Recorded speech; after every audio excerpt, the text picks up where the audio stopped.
Hello and welcome back to our Smart Recovery series, Tips and Tools for Recovery That Works.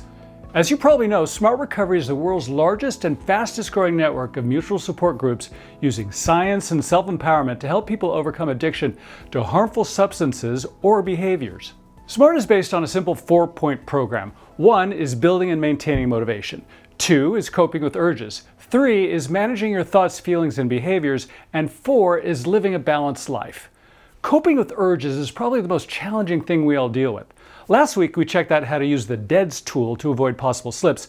On this episode, let's run through another helpful tool called the ABCs of coping with urges. So what causes urges? Well, they're usually caused by discomfort, and discomfort is, well, uncomfortable. It takes many forms. There's plain old physiological pain, for instance, or the discomfort brought upon by withdrawal. Many of us have various levels of anxiety. There's depression, situational or clinical, and lastly, frustration and anger. So let's begin the exercise. The A in ABC stands for activating event. Something bad happens. Your wife and you had a fight and she's gone to sleep at your mother-in-law's house. Your boss is too busy writing you up for being late to appreciate your true brilliance. In other words, your week's off to a totally sucky start. So now the mental gymnastics really kick in when you move on to B, as in what are your beliefs about those activating events that are causing you discomfort? Beliefs fall into 3 general categories. First is the belief about yourself caused by the activating event.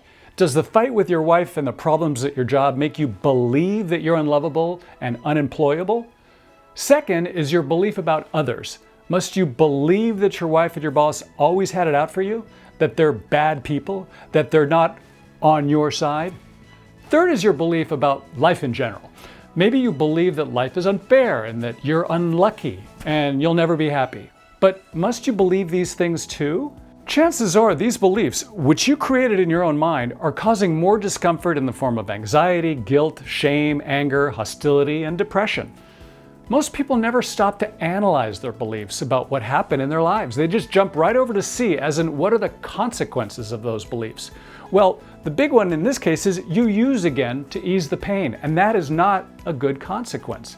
And it only gets worse from there because the belief you just created in your head is causing you to feel even more discomfort because you're triggered to use. So you end up in a downward spiral. But here's the clincher. The whole mental process I just described is completely under your control. Granted, you can't change the activating event, but you do have the power to control what you believe about these events. So now you move on to D, as in dispute those beliefs. Okay, your marriage needs work, but will drinking or using really bring her back? Maybe it's the reason she left. And will binge eating or gambling make your boss forgive your tardiness and give you a big fat raise? Probably not. Getting written up may just be the kick in the ass you need to go out and get a better job, or pursue your dream of starting a small business or winning America's Got Talent. Okay, so now you're on a roll and you get to E, your effective new beliefs, your more rational beliefs, beliefs that can work to your benefit instead of against you. Yeah, my wife moved out and I'm uncomfortable about it, but I won't use this as a way to bring her back. I'll talk to her, apologize for my part, and ask her to come home. And my boss, hey, I get it. He's just trying to do his job too. Maybe I should work on not being so late all the time.